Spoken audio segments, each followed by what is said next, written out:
Area 2000 in the past few months, talked with mental health professionals and teachers about the reduction syndrome. The seminars were provoked by the Robert Bigelow-sponsored Roper survey in 1991, which focused on unusual personal experiences. According to Bud Hopkins and David Jacobs, that survey indicated that perhaps 1 in 50 welcome to the fall stream. into the human abduction syndrome or aspects or characteristics which may indicate some kind of involvement with that syndrome. If so, education about the phenomenon is important, especially in the mental health profession, and this was the 6th in a series of such seminars that have been held around the country. And your guest tonight, Raymond Fowler, has been an important and long-time investigator in the abduction syndrome, doing the very important book about the Betty Andreasson case, and I think this will be a very important program for listeners because the human abduction syndrome is perhaps one of the most puzzling subjects right now in this entire phenomenon. I've also visited the laboratory of Dr. W.C. Levengood, the biophysicist from the University of Michigan, who has worked so hard the past 3 years on analysis of plants from crop formations in the United States, Canada, Australia, and England. One of his most important findings is a change in plant cells that indicate an intense energy has been applied to these plants in a very short period of time, only seconds compared to the 2 or 3 hours that known hoaxers have taken to create man-made formations. I'd like to play an excerpt from a conversation that I recorded today with Dr. Levengood as he talked to me about evidence for rapid heating. For the 3 years I've been looking at there is a consistency to alterations or consistency within alterations of the plant cell, which indicate a very rapid heating. Now, how do we know that that's a very rapid heating? We know that because there are tiny anatomical structures in the cell of a plant called cell wall pits. These cell wall pits, as we found through our research, this didn't come about suddenly. We found that when the cell is heated, it expands like a balloon. And these cell wall pits expand on the surface just like if you spot you blow up a balloon, if you spot on it, and expand. When the heating disappears, the cell goes back to its original state. But the cell wall has properties called viscoelastic properties. This means that it's partially like a rubber band, and it's Welcome to the stream.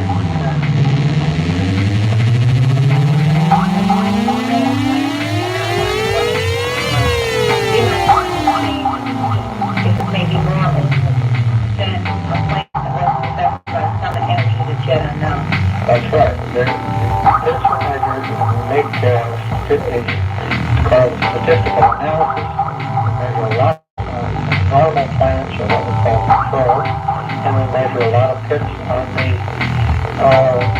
from the crop formation. And you can say, well, how do you know the heating is rapid? Well, what we found is if the heating is continued, we can duplicate this in a microwave, but only if it's heated very briefly in a microwave.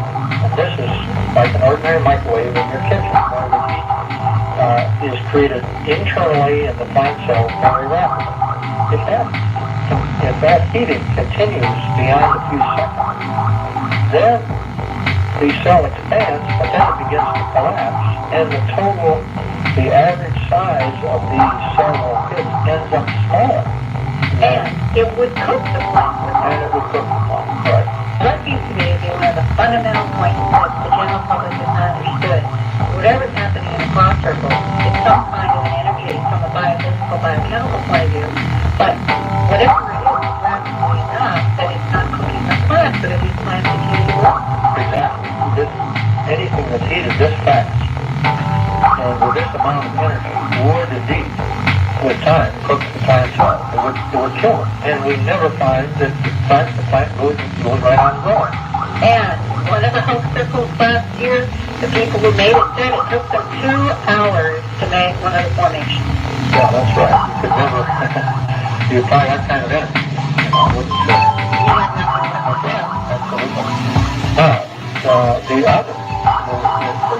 other factor which sort of puts the icing on the cake was answering that question. But what we do is the fact that we received about 2 years. This was a glass formation of a lady found in England in a field beside a house in grass. There was a ring about 18 inches wide and about 70 feet in diameter of down grass. Then inside this ring was a Y formation, also a perfect Y, and every time where the Y crossed the ring, the Y also was about 18 inches wide and extended across this ring, where the arms of the Y wrapped over the ring, the plants were dead black, but only in these crossing places. Not the carbon system. Yeah, right. We had no idea what this was when we sent it to the lab, but as the examination continued, we eliminated various things like mold and fungi and so on, and the one thing that was left was carbon black. Now this was verified as being exactly that by 2 different microscopes.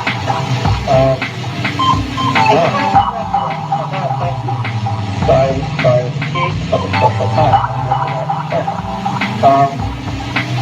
This layer was very puzzling because you could rub the leaf of the plant, the black would come off on the finger, very typical of carbon black, and underneath the cells of the plant, although they were dead, they were not burned, they were not particularly injured, and they looked the same as those outside this intersection area.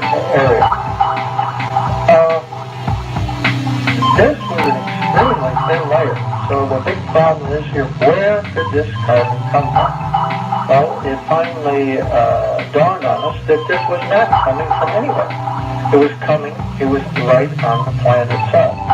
It was a very, very superficial layer, and it consisted of all plants, house plants, if you look at their leaves, they tend to be shiny. This is due to what's known as a suberized layer. This is a hydrocarbon substance. Like a waxy coating on leaves. Like a waxy coating, exactly. That is a suberized layer. That's just a hydrocarbon wax. And what was happening here is this energy, this heat energy was so rapid, and it also was of a special, it's called a reducing atmosphere, as opposed to the normal oxidizing atmosphere when you burn wood in your fireplace. It literally reduced in a very rapid way this paraffin to pure carbon, leaving the under structure of the plant essentially normal. So this was another factor that showed that there was a very obvious rapid heating. And Art, Dr. Levengood is now studying soil samples and plant samples from people in Michigan and other parts of the country where they have had either rings or circles in their backyards or front yards seemingly associated with what we now call the human abduction syndrome. And what is interesting is that in that soil, and in some cases in the abduction syndrome, appears to be hardened or baked or dead, he has found that when some of the plants from these rings and circles in the yards of abductees are planted, they grow at an accelerated rate, exactly as he has found from plant samples in these various countries that he has studied the last 3 years. Wow. Do you find yourself now drawn more to the abduction aspect than you have been, Linda? I think it has been equally interwoven in my own investigation and work since I did A Strange Harvest back in 1980 because of the Judy Doherty case.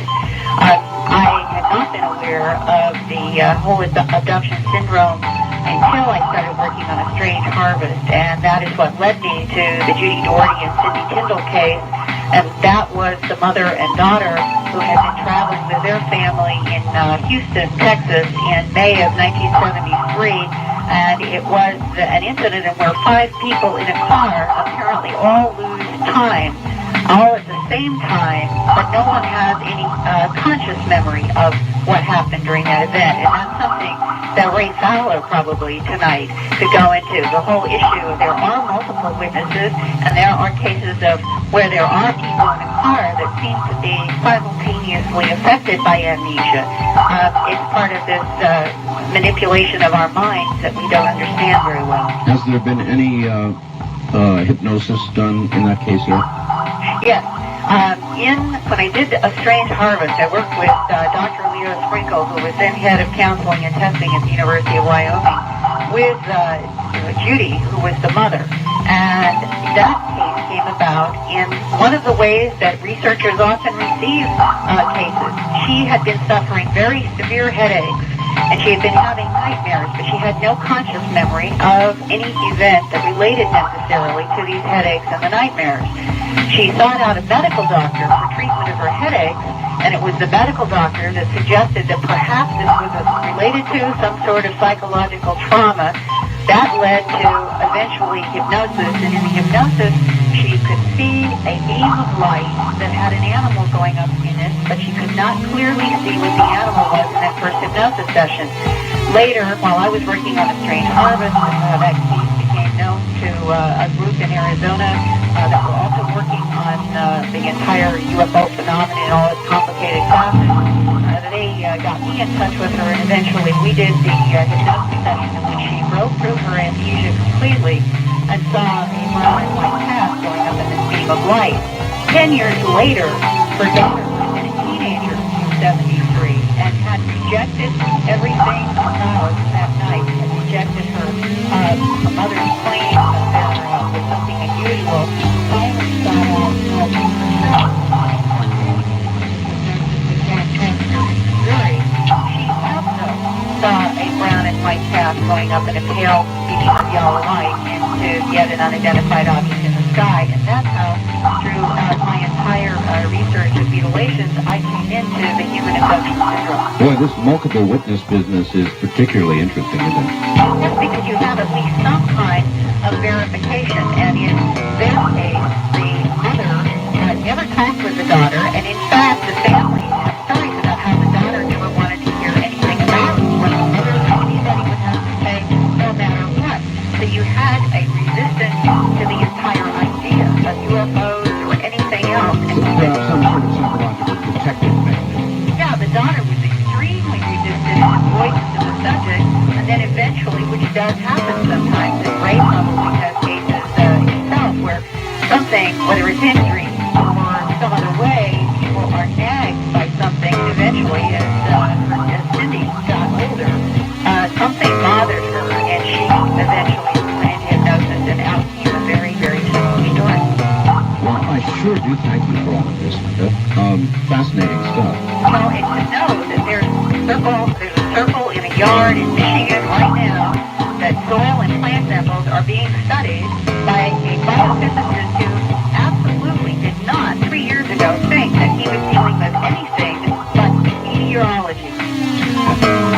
All right, Linda, are you going to be back in Philadelphia next week? Yeah, next Sunday. All right, we'll look for you and your report then. Thank you, and my best to Ray Fowler. Thank you. And Ray Fowler indeed coming right up. Raymond D. Fowler was born in Salem, Massachusetts, and received a BA degree from Oregon Liberal Arts. Has prior full service with the USAF Security Service and the GTD Strategic Systems Division. He retired there as a plant manager and senior planner involved with major weapons systems development. He is quite a contributor to ufology. He's respected by UFO researchers throughout the world. His investigative reports have been published in congressional hearings, military publications, newspapers, magazines, and professional journals in the USA and abroad. The USAF UFO Project's chief scientific consultant, Dr. J. Allen Hynek, has called Raymond Fowler an outstanding UFO investigator. I know of none who is more dedicated, trustworthy, or persevering.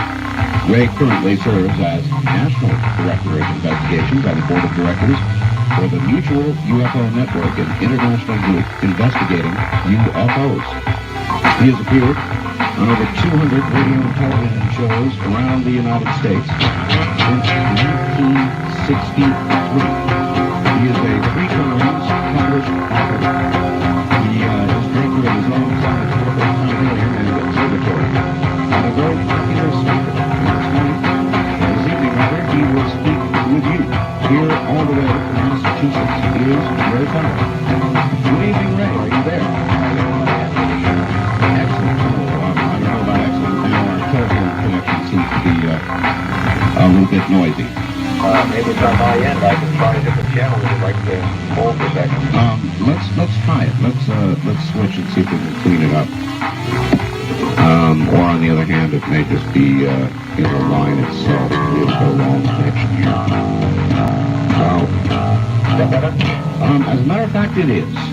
Here we go again a little bit. No, a little better. Either one. Okay, well, we'll see if it clears up. If it doesn't, at some point, I'll simply read out the number and we'll reconnect. Ray, welcome to the program. I take it that you heard Linda's report. Yes, I did. Very, very interesting. I had heard about his work before. It was nice to hear him personally describe it. You have been a investigator for MUFON for how long, Ray? Oh, I started out as a state director for the state of Massachusetts, probably back in the 70s, after I got out of NICAP, the National Investigations Committee on Aerial Phenomena. So it's been quite a long time, probably since 1970. All right. You must run into all kinds of fascinating stuff. Tell us a little bit about MUFON, if you would, and what exactly do you do? Do you go running about different parts of the country or the world investigating some of these cases, or how do you pursue it? Well, when I was the state director for Massachusetts, for MUFON and for I did a lot of on-site investigations, hundreds of them. When I was made director of investigations for MUFON, I really didn't do too many of the on-site investigations of just regular reports. I was more involved with abduction reports and also in putting together a field investigator's manual for MUFON, keeping that up to date, and receiving telephone calls from people all over the country who had UFO experiences, and then my duty was really to refer them to the state directors for MUFON for investigation. So instead of doing an awful lot of on-site investigations now, I refer a lot of cases, and I take a few cases that I'm very interested in and give them the FBI treatment. Maybe spend 2 or 3 years investigating just one report rather than just an on-site investigation of a regular UFO report. I'm spending more time on the abduction phenomenon. Right now, I'm concentrating on a fact of the abduction phenomenon that I think deserves further study, and that's the paraphysical nature of some of these abduction reports. The one that Linda just mentioned, for example, the Judy Doherty case is fascinating because it involved an out-of-the-body experience as well as a physical abduction. And in my correspondence with, I must have gotten around 4,000 letters in response to the watchers and personal contact, I found that a certain percentage of the abduction reports involve OBDs. And being a nuts and bolts person for so many years, I sort of ignored things like this, and a lot of other investigators are too. So right now I'm concentrating on that facet of the abduction phenomenon. It's fascinating, and I think that it should be given the FBI treatment as well. I'm trying to do that right now. I talked to a lot of serious investigators, Ray, and many of them now seem to feel that the abduction aspect of the whole UFO controversy is the best path to follow in trying to prove something or trying to finally put our hands on some real evidence. Would you share that view? Yes, I would. And another thing I'm very interested in is the physical marks left on abductees. I'm collecting dozens of photographs of street marks in exactly the same location that the ladies at the table, many of them you think were on the same person, in the same place, the same size. They may vary a little bit. I think this is one aspect that has to be looked at too. Where are these marks generally on the body? Well, usually, but not always. Usually, they're on the leg over the tibia or shin bone. Another place it would be on the arm or on the spinal column, sometimes on the back and forehead. But the most common one that I'm finding is just over the shin bone. Are these marks, when you see them, always in a healed condition, or are some of them that are more recent actually not healed all the way, or what do you find? Most of the ones I've seen healed. If you've ever watched it and know about some of the things I reported from my own personal life, when I went to the dermatologist, he said it was in the process of healing. But I haven't been able to get to anybody where except Jack Wiener, and this seems to be healing as well. He was one of the Allegheny Dutchman abductees. I have never been able to get to someone other than myself the next day to see, what it looks like. Usually you get these reports, months or years after they happen. Most people don't even know what these things are. They'll have a close encounter of UFO sighting and they'll have flashbacks or dreams of an abduction experience. And finally, a certain percentage of them get involved with a UFO investigator, and lo and behold, they look at that split mark and they say, wow, this is a benchmark of the abduction phenomenon, and ask them, when did they get that? And do they remember? It usually coincides with a UFO experience. How many people do you suppose, and this is speculative, I guess, have had these abduction experiences, and what percentage of them seem to recall it? I know that the Bigelow Foundation did a big study on it, indicating as many as 1 in 50. Would you think that to be credible? I would say that 1 in 50 have exhibited the typical benchmarks or characteristics of an abduction experience, but that doesn't perhaps qualify them as an abductee, because there may be some other phenomena that are involved that coincides with the abduction phenomenon. I would say that probably a high percentage of that 1 in 50 may have had an abduction experience. But there's no real way of telling. I think this is the first step, a statistical study like this, and I think it must be refined. I think that these people, a certain percentage of these people, should be chosen and investigated further, and then a percentage maybe come out of that. All right, Ray, hold on just 1 sec while I ID the station, and we'll be right back. This is Area 2000. I'm Art Bell. It's Sunday evening. From Jackie Gons Plaza downtown, this is KDWN Las Vegas.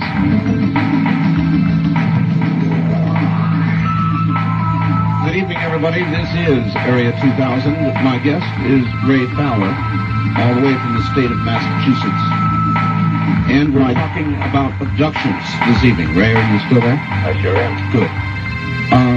What in the world, I'm going to backtrack a little bit now, got you interested in this whole field of work? I mean, how did you come to it? Well, I was interested in experimental aircraft and space travel as a teenager back in the mid-40s, and when flying discs appeared in headlines all over the country, and the Air Force immediately took an interest, I took an interest as well, and as a teenager just began collecting information on the subject. And on July 4th, 1947, had my own daylight disc sighting when I was working on a farm in broad daylight. I saw this disc-shaped object, which I thought was a parachute, at first drifting along.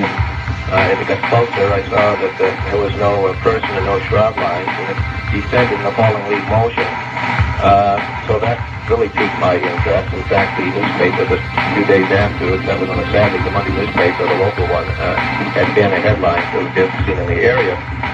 I think that when it became apparent that the discs were not experimental aircraft, and that our government and other governments launched investigations, I became extremely interested.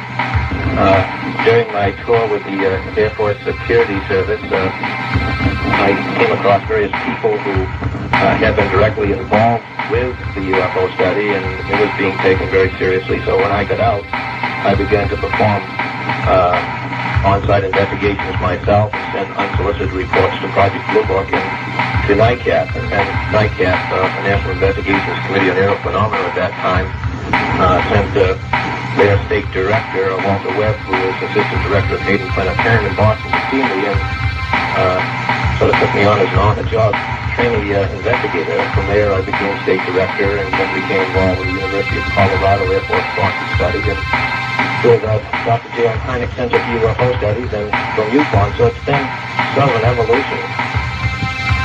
It sounds as though, if I had to guess, that your own sighting did it for you. Yes, and when I look back in retrospect, and after I did the Andreessen affair investigation, some other abduction reports, and recognized what had happened in my early childhood, also might have been involved with these experiences, I think that perhaps my interest might have been subconsciously influenced by that. That's just sheer speculation on my part. But there was a burning interest as soon as they appeared in the 1947 wave. Can you tell us about the Andreessen case? Yeah. There was sort of a lull in activity in Massachusetts, and no one had really looked into an abduction report locally here, and we contacted Dr. Hynek and asked him if there was anybody in Massachusetts that had reported an abduction experience, and he sent a copy of a letter that came from Betty Andreessen, who lived in South Ashburn, Massachusetts.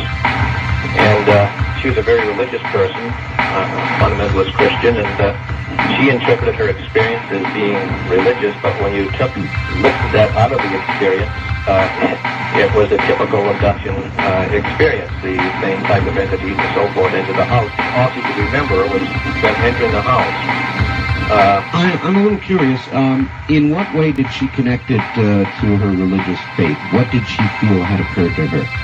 She felt that because these things could come through the door and do the things they did, that she was involved with angels.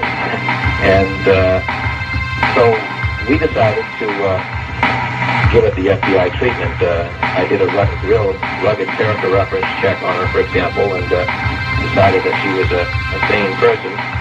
And we conducted a couple of years of hypnotic regression sessions, and for the Andreessen Affair Phase 1 investigation, actually it's been 3, and I'm on a 4th now. And she relived being taken out of the house. Her family were left behind with one entity. They were put in sort of a state of suspended animation, except for her daughter. Once in a while, the entity would let her out of this state. But she was taken and given a physical examination, and a lot of strange things happened to her, and then returned to the house. And we thought that was the end of it. But while she was on the operating table, they took something out of her nose. And we tried to find out how that got in there at that time, but she became so emotionally upset that the hypnotist didn't want to push it any further. So it wasn't until later on, when she was available again, she had moved to Florida, that we did a Phase 2 investigation and found out that something had been, her eye had been taken out and something had been put somewhere within her head, soon behind the eye maybe, and that's probably how that got in there. They were taking it out that way. It's been a long investigation. I'm doing the Phase 4 investigation now. There's just a wealth of detail, not only with Betty, but with members of her family. It seems this is a family phenomenon. She must be a very patient lady to go through these years of research. She feels that she's supposed to be doing this. They told her that she was supposed to be doing this if you accepted at face value. And so she is very willing, but sometimes I feel very badly for her when she's reliving some of these experiences. What kind of detail did she give you about beings that had taken her? Well, the beings that had taken her initially were probably about 4 to 4.5 feet tall, with head shaped much like an inverted pear, with large mongoloid eyes, a diminutive nose, slit for a mouth, and holes for ears, maybe a tiny earlobe. They communicated by telepathy. They didn't walk. They floated, almost like a skater, along just above the floor or above the ground. They could make right angle turns.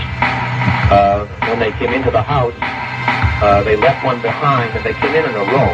And as they came in the door, through the door, they would appear and disappear, and there'd be sort of a wisp of like vapor behind it as they came in.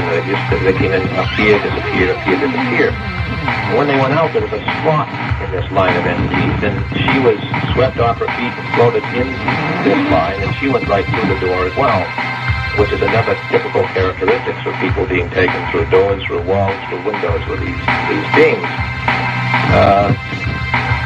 That was that particular type of entity. Another type of entity that she has seen and others have seen with these.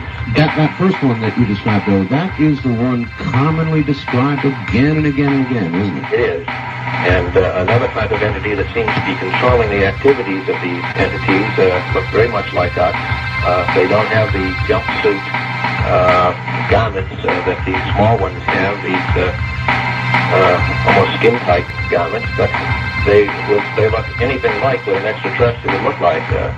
They wear white robes. They're about 7 feet tall. Some have blonde hair, some have gray hair, they have blue eyes. And they, like the entities, communicate by telepathy and seem to be behind the whole thing.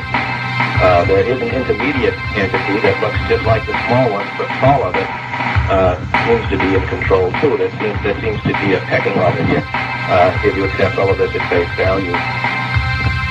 Phew. Have you concluded through your research anything at all about motive? In other words, what they're doing or why they're doing it? It's hard to know at this juncture. What we do know is that one of the things that usually happen during these abductions is that sperm and ova are extracted from male and female abductees. Then there's a big leap of faith. If we take at face value what some abductees, including Betty, are told by the abductors, there seems that, and I can't explain this really, I've tried to in the watches, but I'm not really sure about this, there seems to be a symbiotic genetic relationship that exists between them and us. In fact, what they told Betty was that those 3.5, 4.5 foot beings were actually human fetuses that had been removed from human surrogate mothers and grown outside the womb. And when you hear things like that, and when you look at these things, these hairless things, and you look at the mongoloid eyes, and you say to yourself, wow, and so many people describe them as looking like fetuses. You wonder if, if what she allegedly was shown is real. In other words, you would expect more human characteristics from a human hybrid. Yeah. It would seem, again, if you take them, what they told Betty at face value, that they claim that they're doing this because mankind is becoming sterile. And, several years after that was said, I began to read newspaper reports about this very thing. Because mankind is becoming sterile? I'd always heard it the other way, Ray, that they were taking some sort of genetic something or another from us because their genetic code had become... I was just going to get to that as well. They're having problems as well. But what they're saying is that mankind is becoming sterile. And as I mentioned, several years after this was told her, a number of major newspaper articles came out that indicated, I think, was 50% drop over the last several decades of sperm count in males. I believe I just heard that not long ago. Yeah. So that's very interesting. Well, I guess all you can say it right now is that they seem to be interested in the reproductive systems of male and female. They take sperm and ova, and they seem to be doing what we might call a genetic engineering program of some kind. If you accept it at face value, the surrogate mother and removal of fetuses, then you probably could go all the way and say yes, that what Betty witnessed on board a craft, the woman, two fetuses taken from a woman and put in the tanks and so forth, it could be true. That, Ray, that sounds as though, if you take it as you say at face value, they have some sort of proprietary interest in us, and you can choose not to answer this question if you wish, but would you think that might mean that they would be our creators or interested in us after the fact? I claim, and again, you see, as an investigator, I'm more or less a reporter, And what they told Betty, since we're talking about Betty, that they had been around since our beginning. And that would probably imply that they may have had something to do with our beginning. There's a tremendous leap in evolution. Back, if you go back and look at the beginnings of man, one could speculate that they tampered with a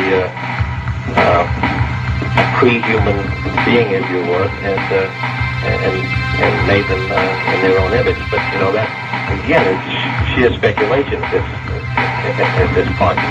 Wow, that would indicate they would have a lot more genetic knowledge than that which we've amassed about ourselves so far. And it looks as though an awful lot of diseases, maybe even cancer and AIDS and some of the rest of them, may have genetic solutions if there is ever to be a solution.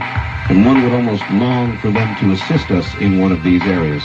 Well, that brings up another question. Why don't they? Why haven't they? Or are they doing something that we are unaware of over the centuries and so forth that has been helpful to us through these abduction experiences? You know what? You wonder why over and over and over again that they're doing these things. Not just talking about the alleged fetus removal, but why are they making punch biopsies? Why are they taking sperm? Why are they taking ovum? Why are they interested in us physically? In so many people, there's got to be a symbiotic relationship between them and us. What they seem to be saying is that their survival is dependent upon our survival. Now, you can speculate what that might mean. Has anybody toyed with the idea? I understand that a lot of people who claim to have been abducted are frequently abducted and then re-abducted and re-abducted. And I wonder if it might be possible to, crazy as this may sound, in a sense, send them a message. Send who the message? Well, send the abductors a message through an abductee. In other words, with the presumption that somebody is going to be abducted once again, as seems to be the case so many times, simply give them a message from us and try to open some channel of communication. Well, they can communicate. My opinion is that's no problem. They could communicate anytime they want. I think this is one of the reasons one of the reasons that they're considered a threat to national security. As I was talking to scientists who work for the Air Force, one of the Air Force projects, and they felt because of the evasiveness of the phenomenon. Hello there? Okay, I don't know what that was. Evasiveness of the phenomenon, that you had to treat something like that as a threat. In fact, some of the early documents that released through the Freedom of Information Act indicate that I have one right here, that action which must be considered evasive when sighted or contacted by friendly aircraft and radar. So when you have something that violates the country's airspace, doesn't identify itself, can outpace anything that you send up to do something with it, you don't know where it comes from, you don't know what it's doing here, and it disrupts weapon systems and does all kinds of things. You can see from a military point of view that this must be treated as a possible or potential threat. And I'm certain they do. That brings us to the whole cover-up question, but I want to ask you a question about contact, Ray. I've come to the conclusion after doing talk shows about this for years and years, that there are a lot of people with religious faith out there, a strong religious faith, that would be terribly challenged by contact by these beings. If there was some great official, the saucer lands on the White House kind of deal, a White House lawn kind of deal, that unless they were protected, if they made contact in the wrong way, a lot of people would try to do these beings in. In other words, society really may not be ready for contact. How do you feel about that? Well, I'm a devout Christian myself, and I must say that this has caused me to really expand my faith, much to the consternation of some of my peers, who some of them would feel that even the existence of extraterrestrial life is nonsense. And you're right. A study made by Brookings Institute for NASA back in 1961 indicated that two groups in this country would be the most devastated if just alien life was discovered, never mind in discovering us and making contact. The first group was fundamentalist Christianity. The second group, believe it or not, was science and engineers, because technology, they felt, would be so above our science and technology that you could compare it to Western scientists with all their equipment and so forth going into an aborigine tribe and sort of the witch doctor there would probably be their equivalent of science, and there'd be a huge gap between science and knowledge. And when you make that comparison, you're talking about Homo sapiens on the same planet. You know, we have PhDs from MIT on this planet, and we have Aborigines still in the Stone Age. It must be very interesting for extraterrestrial race to be studied. Yes, indeed. If you had evidence, and I frequently ask this too, Ray, if you had incontrovertible evidence that they existed, and you sat down and thought about it yourself, that is, whether you would release it or not, would you? Sure. I feel it's part of man's evolution. I think that when you look back, and we're talking about the impact, for example, on science and religion.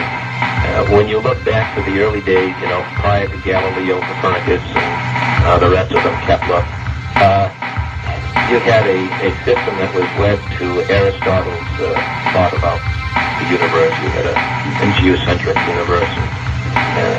And then you had a discovery that sort of turned the world upside down. All of theology, all of science was led to Aristotle. And you had what was called the Copernican Revolution. And it was a very painful process for people to go through. But, you know, here we are. We accept these things now as, you know, common knowledge.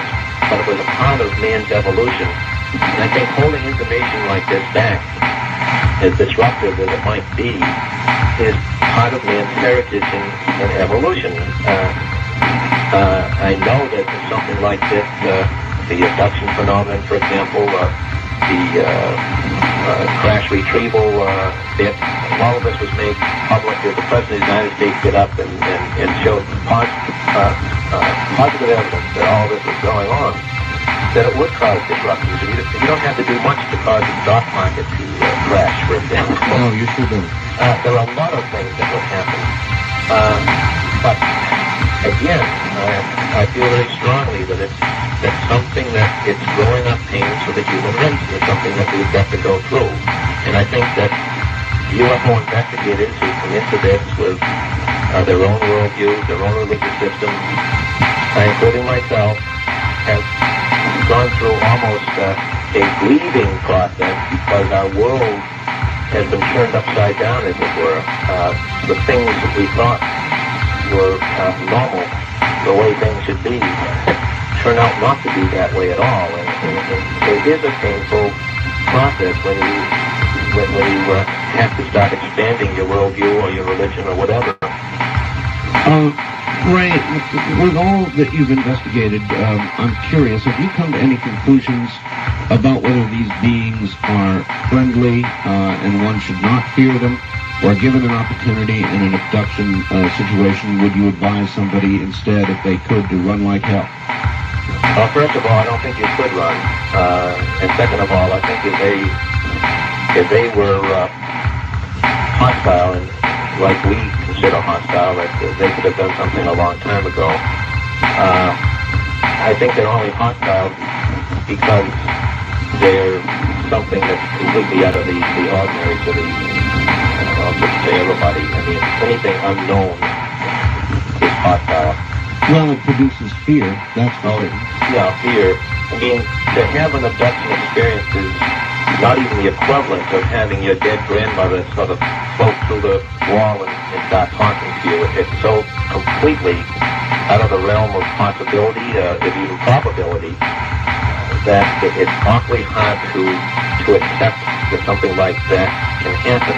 And even after it happens, and you mentioned how many people remember this, I think Dr. Bullitt's study indicated that maybe 30% of abductees remember most of the abduction without hypnosis. And sometimes it'll come back with a complete flashback, for example. And it affects a person for life because there are questions that will never probably be answered.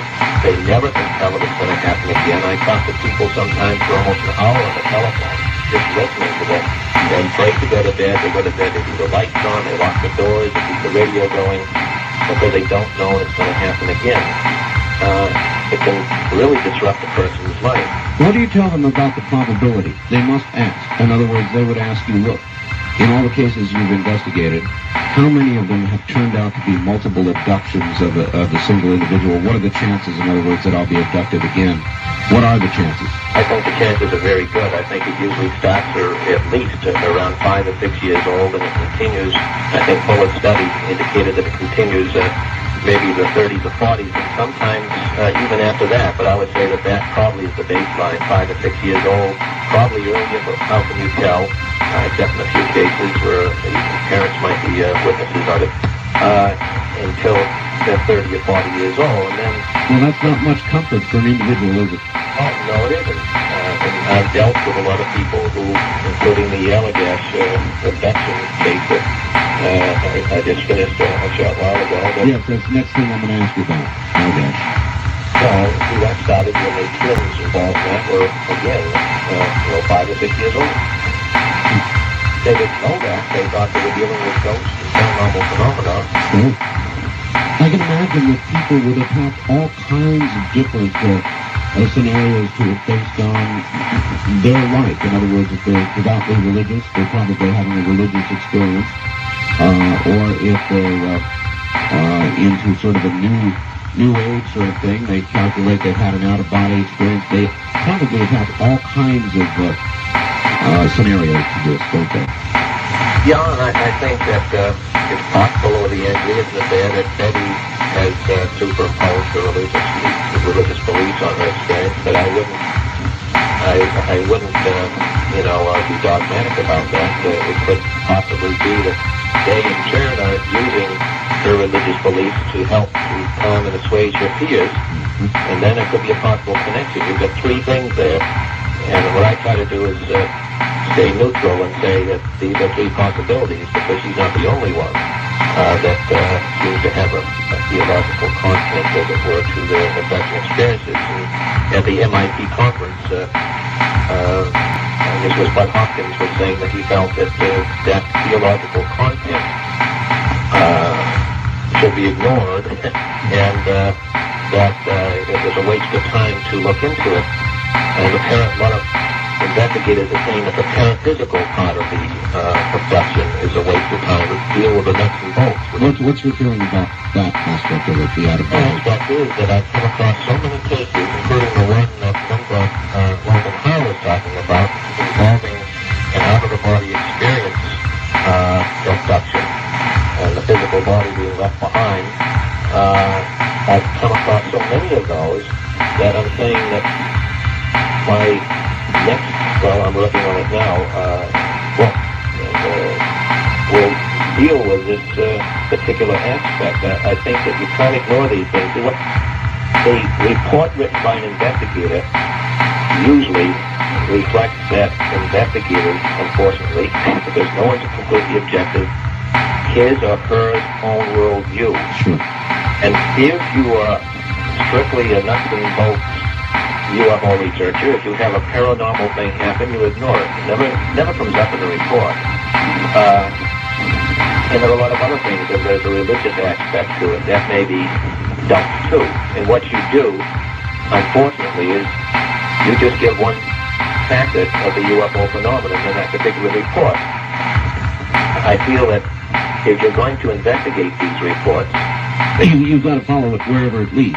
wherever it leads, you've got to have a baseline that includes everything. Yes. And then if you find this over and over and over and over again, not just a few isolated incidents, you just find a few isolated instances, you say, well, this could be, the personality of the person and so forth. If you find it over and over and over again, that will be your real baseline, not what happens to be a mirror image of what you think should be or shouldn't be. People can put themselves in an altered state, and I wonder, Ray, if you think that one of these altered states is likely to bring on an abduction.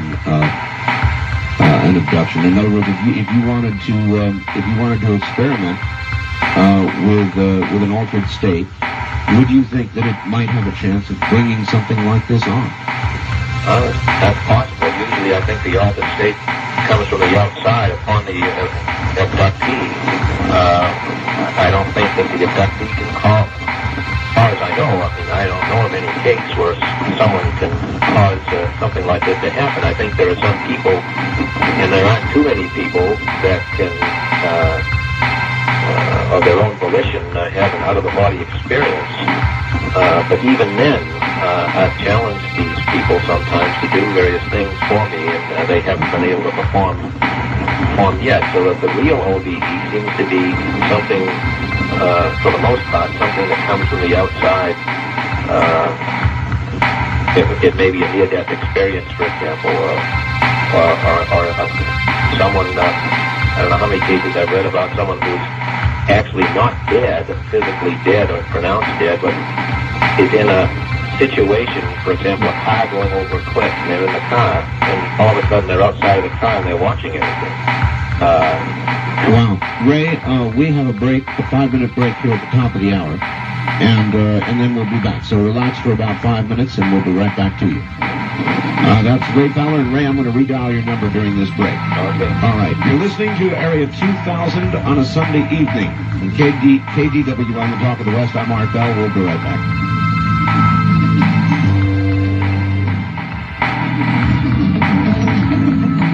Good evening again. Welcome back to Area 2000 on a Sunday night. By the way, for those of you that have not yet had an opportunity to view it, the shots of the space shuttle working on the Hubble telescope are absolutely astounding, and they can be seen in a couple of places. CNN is running them with occasional breaks. If you want it uninterrupted, I'm not sure if they're carrying it tonight, but C-SPAN, if you have access to cable or satellite, C-SPAN has also been running the shuttle video uninterrupted, and it's quite spectacular and should be going on shortly, so you may want to get that locked in on your television set. My guest is Ray Fowler. Fascinating stuff. We're talking about abductions, and we have redialed Ray, but there's a significant storm, I guess, going on in the Northeast, and so we may be troubled by the same static. Ray, are you there? Yeah. All right. Well, it sounds a little better. We'll see how it... What kind of storm are you having, Ray? Well, we had a tremendous rainstorm with maybe a couple inches of rain, and now we're getting a sort of a cold wave behind it, a lot of wind blowing, and I think it's probably blowing the telephone lines. I've changed a couple of different channels here. I think it's a lot better. Yeah, it does sound better. Good. All right, to finish up with the out-of-body experiences, it is a fascinating aspect, and you're right, I found that a lot of researchers, if it involves this aspect or the religious aspect, run away from it. And that seems to me to be sort of a deviation from what ought to be a real scientific approach. Yeah, I finally decided that, well, I've watched Dr. Hynek and I watched Dr. Jacques Vallée move from a strictly nuts and bolts interest in the phenomenon to more interest in the paraphysical side of it. Oh, yeah, in other words, some of the nuts and bolts might not be nuts and bolts that we recognize, and so I guess that's correct. And when you have an object disappear and appear on radar, as you're watching it visually, as if it were going somewhere else and then coming back into the space-time continuum, we might be, I think Dr. Hynek in his later years was thinking that they may be extraterrestrial, but maybe they travel in another dimension that boy, you're just ahead of me. they're not the same. I was about to ask you about the possibility of it being dimensional travel as opposed to travel through space itself? Why not through time or another dimension? Is that not at least as likely? We all, and this is why I'm interested in the paraphysical aspects of this, because when a person is taken and his body is left behind, he or she is taken by the same entities, and don't ask me how to explain it. They are physically examined, quote unquote, the same way that they would have been if their physical body had been taken with them, and then they return. Do you think this will, Ray, do you think this is going to lead you into perhaps some research with people looking into near-death experiences? Already have. In fact, Dr. Ring has just written a new book, and he's probably one of the leading advocates or researchers into this, and he has come to the same conclusion as I had in the Watchers, where I think there's a definite connection between, this sounds incredible, I never thought I'd even be saying this to anybody, let alone radio. That when you talk to people who have gone through what Dr. Bullitt says, the tour in the other world in a theophany, which most inductees don't go through, what they describe is very similar to what people who have the near-death experience describe. So much so that this is another aspect of the abduction phenomenon I'm concentrating on as well. And it's caused Dr. Ring, who has been working with the near-death experience for many, many years, to look at the UFO phenomenon for the first time after he met Betty and Bob Andreessen, Betty and Bob Luca, and the Andreessen affair and the investigations into them has led him to look into the whole UFO abduction phenomenon. So all of a sudden, you have the NDE expert coming from one direction and so-called UFO experts coming another direction and meeting each other. Fascinating, because those are the exact two aspects that this program is concentrated on. I was surprised and pleased to hear that. And so am I, in view of the fact that the research may now be moving, the two areas of research may be moving toward each other. Fascinating. How are you now going to proceed as you move into these areas? Are you going to start contacting these investigators more and more, or how are you going to move now direction-wise in your investigations? I guess I'm going to concentrate on those reports, including the Andreessen affair, those reports that report the OBE and the NDE type characteristics, and by looking to enough of them, try to come up with some kind of analysis of the similarities, much the same way that Dr. Bullitt did with his study of the abduction phenomenon in a general way, but specifically look at these particular cases and see how they stand up in comparison to each other, and it's going to be a long study. I've just really started this.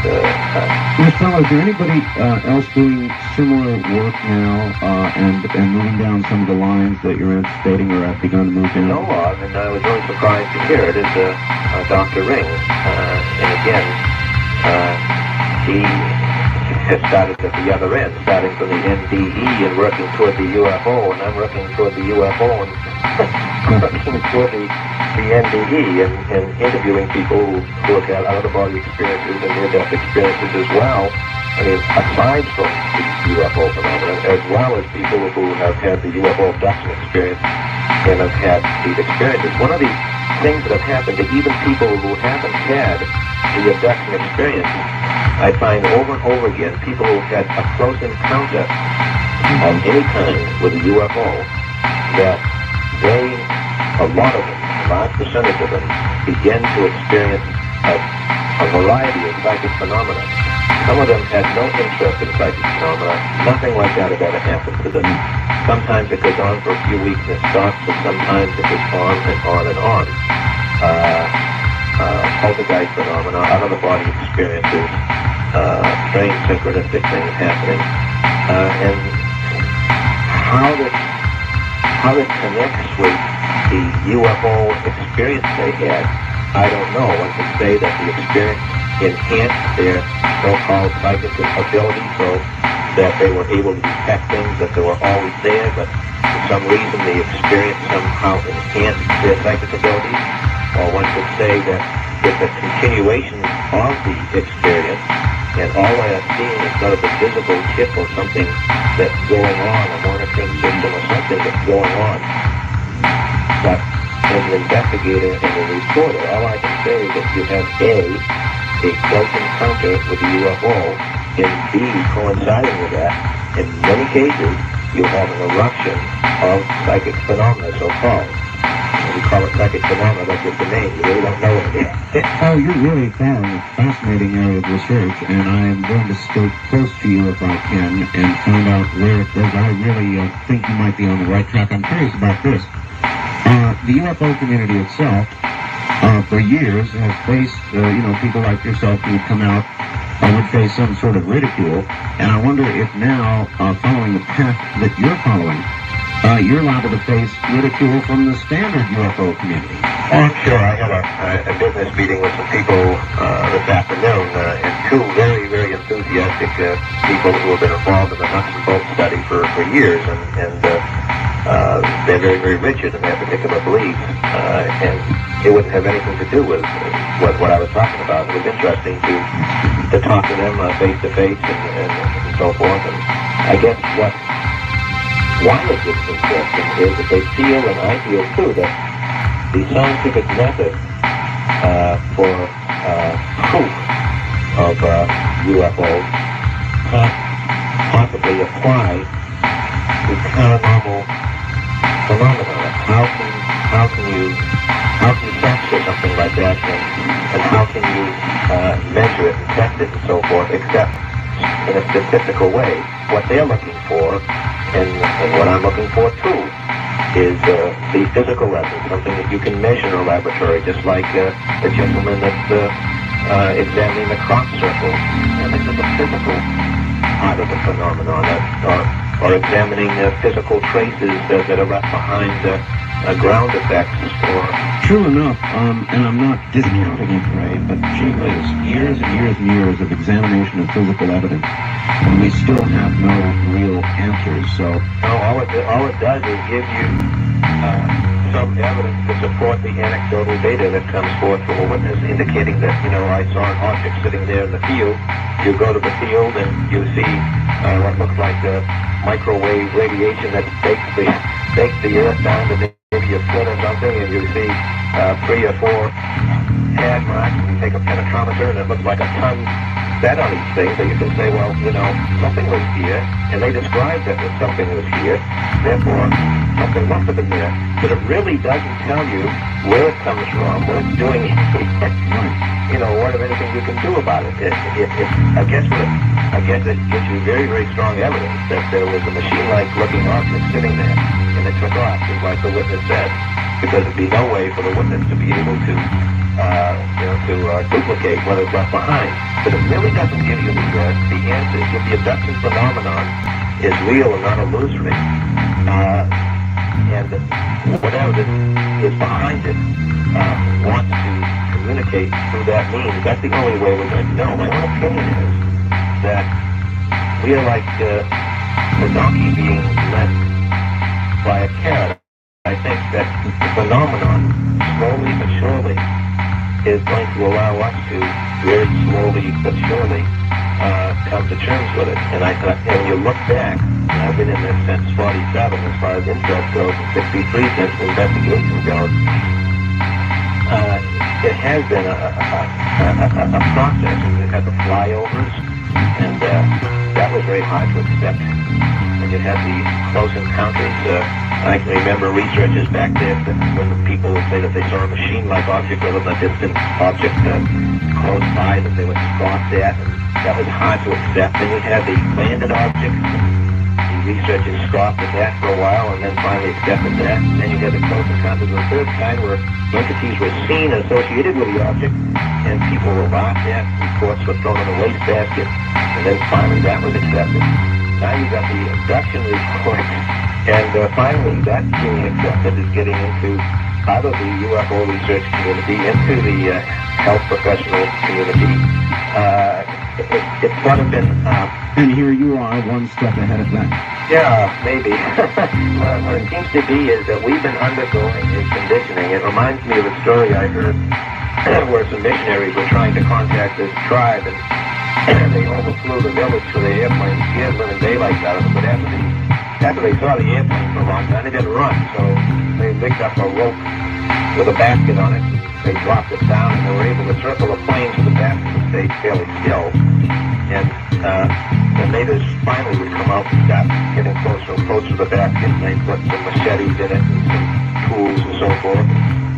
Finally, they grabbed those, and finally they were trading back and forth. And then finally they landed the plane, and they made contact. Unfortunately, their intentions were misconstrued, and they got killed.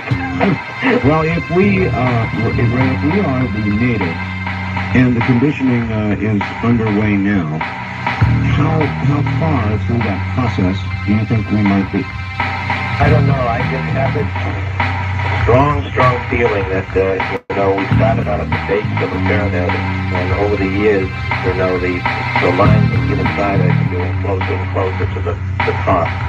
And the people that I talked to have had the abduction experience have the same impression. I'm trying to be very objective, and I say maybe, maybe not. But I feel it. The phenomena wouldn't waste its time to be doing all it's been doing since 1947, and it's been doing an awful lot just for the fun of it. There has to be a purpose behind it. It's not a natural phenomenon. It's an intelligently controlled phenomenon.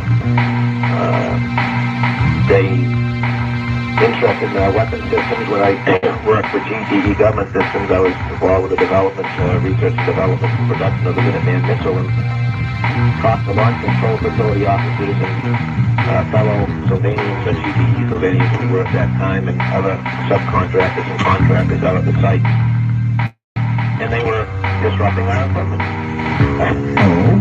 Disrupting our equipment, and we couldn't do anything at all about it. Why were they doing that? Were they testing our defense systems, or they were trying to tell us something? Disrupting our equipment in what way, then? Well, Dr. Heineck confirmed this when I talked to him. One launch control facility officer told me that this thing was tracked by radar 100,000 feet up, and was disrupting the total communication system of the launch control facility. In other words, the LCF, as they call them, would have found it very, very hard to communicate to the launch facility to fire a missile. Other control facility officers told me sometimes the whole flight would just go down. Guidance control system. And you don't think you were the victim of some sort of electronic countermeasure? I got in big trouble with my company for publishing some of that stuff. They kind of got called, and the strategic command called, and they left the letters and called to my company, and I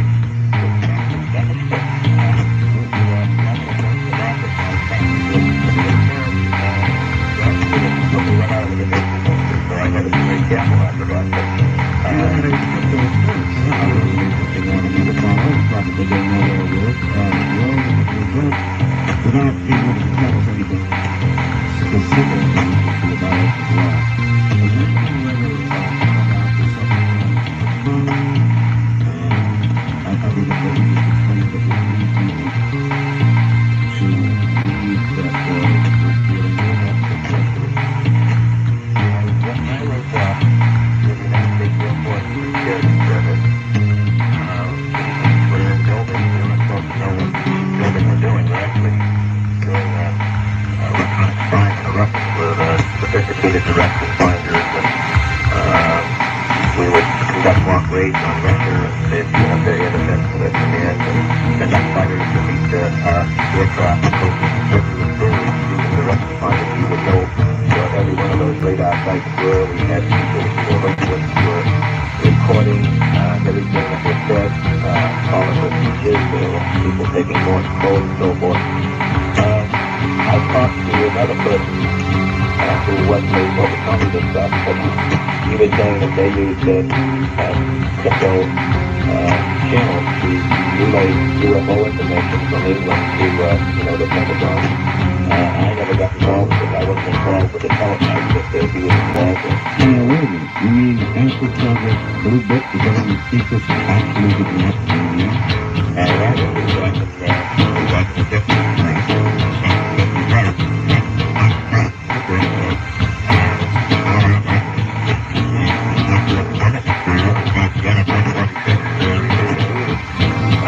specifically states that the Aerospace Defense Command is responsible for collecting information on unidentified flying objects from both civilian and military sources, regardless of Project Blue Book. Project Blue Book in 1953 was probably just a public information group that was used to, well, as they did send some of the better reports onward somewhere. But basically it was just a three-person group at the Pentagon that, well, not the Pentagon, it was at the Air Force Base, and a public information officer at the Pentagon that essentially tried to assuage public panic or interest in the subject by explaining them away as natural phenomena or man-made objects or hoaxes and so forth. But the real reports that had scientific value were brought somewhere else. But this was back in the 50s. I talked to a person, a very reliable person, who was in photography, and he told me that he had seen many of the gun camera and stories of that he developed them himself. He was giving it in detail, and all he would do was admit that this was being done and it was standard operating procedure. Dr. Heinrich told me that when fighter planes took gun camera photographs, that they would land and they would be debriefed, and a canister would be taken somewhere and they would be seen again. But, well, Gordon Cooper has gone on record stating that when he was at what was called Newark Air Force Base, which is now Edwards Air Force Base, that they were there, they had equipment set up to take photographs of something, I forgot what it was, when they had a UFO land, and they actually were able to photograph the UFO. And he said again, the canisters were taken and they were debriefed, and as he said in his drawl, off to Washington, never to be seen again. Well, then you obviously are a believer in the government cover-up. Well, yeah. I would call it a cover-up, but I'm not sure that's the right reason. I would think it was more of a cover-up than keeping stealth and some of these other things secret. I think there's a number of reasons why something like that would be done. I mean, I think I explained that any object that penetrates our airspace without permission is automatically considered a potential threat. And just normally all the regulations that center around national security would center on that particular instance or incident. Something I always wonder about, Ray, we have come a long way with stealth technology ourselves. I mean, that's the state of our art. And one has to imagine with a technology that would be greatly in advance of ours, you know, if they didn't want to be seen, we wouldn't be seeing them on radar or with our eyes, for that matter. You have cases where you get a radar lock on, and suddenly it's gone. Yeah, and then they change the radar frequency, and it'll be there. As soon as the radar waves, make contact with the object, gone. They change frequency again, it's there. That's documented. In fact, at one time, he even got out in the local newspaper that it happened before, it got to where it was supposed to go, and then quelled. Well, I'm surely not an expert on stealth technology, but that capability is different, I think, is it not, Ray, than the normal stealth technology we have, which would... That is, but, the fellow I was talking to today, Barry Greenwood, I don't know if you ever talked to him before, he's probably got one of the largest civilian libraries of on government documents and everything to do with UFOs. We were talking about stealth today, and he was saying that he had documents that go way back, I think into the 60s, where the Air Force was trying to, came up to the conclusion that a disc-shaped object would have very little visibility on radar, and that's when they were starting a joint project with Canada to build a disc-shaped object, a Avro company. And the problem was that it was very unstable, and there was really no there's no room to have a lot of fuel. I mean, you have airplanes, you've got these wings that fuel, and then you have the fuel tanks and so forth, but you have this disc shaped thing, and it was very unstable. It only got a few feet off the ground. In fact, I've actually seen movies of it, tested. So a disc to be stable would require the kind of technology we've heard about that's very different than that which we have to propel one in normal aerodynamic flight. In my opinion, the flying discs, so-called, the flying saucers don't fly. They're the equivalent of what we would call a diving bell. What you have is something, usually you don't have an object that comes down and goes from point A to B. You do at some point sometimes, but most of these sightings we have, they come down, they go around a very, very local area, and it's like something pulls them up on a rubber band, you know. It's almost like they come down a falling leaf motion, almost like they didn't have any weight or mass, and then they just suck right up. It's almost like they aren't aerodynamic. They get lowered down to do their thing, and then taken up again. Oh, that's fascinating. All right, Ray, we're at the bottom of the hour, and I'm going to ID the station, and then perhaps we'll take a few calls if you're up for it. All right, stay right there. Ray Fowler is my guest. This is Area 2000.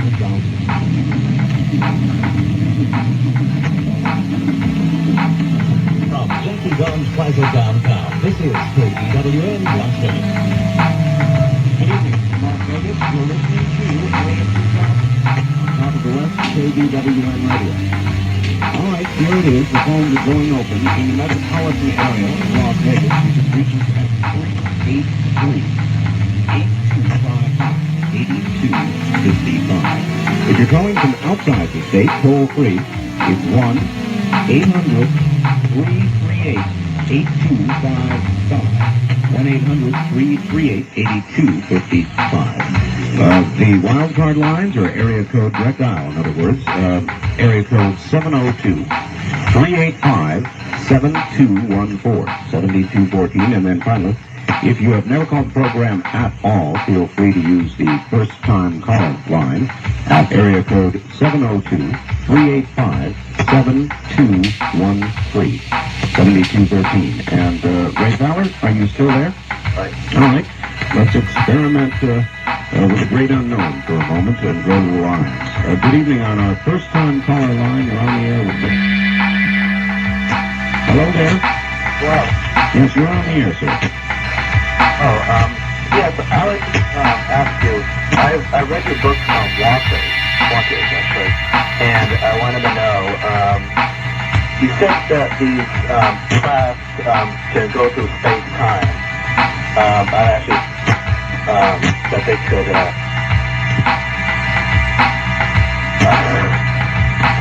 Okay, he gave up. He got nervous, Ray, and gave up.